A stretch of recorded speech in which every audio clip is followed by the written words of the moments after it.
The Globe sign originally came from the Globe shipyards back in the day. I don't know where the news part came from. In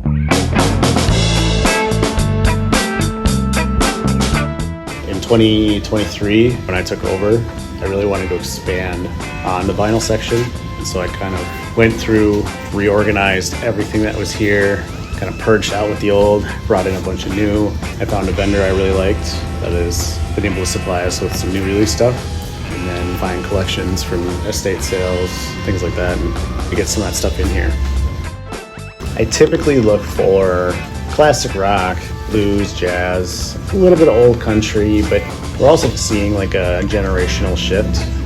So like now I'm not bringing in and stocking so much 50s, 60s as I am actually bringing a lot of 90s, a little bit of 2000s rock. I've never been on vinyl and is now being put on vinyl because you have to change with the listening crowd. People that are buying vinyl right now are kind of your millennial 30-year-olds if I had to average out the most frequent flyers here. I don't do a ton of new items. I think the vintage stuff is better, as people are looking for.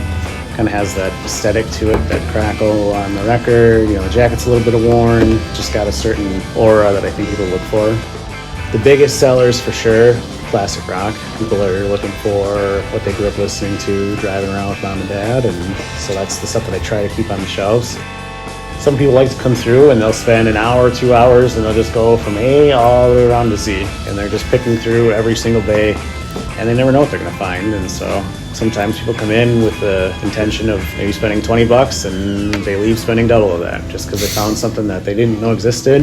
We have the player out there, so a lot of times people grab something they've never seen, they'll throw it on, they'll play it, they love it, they'll buy it. Globe News has always been about the collectors.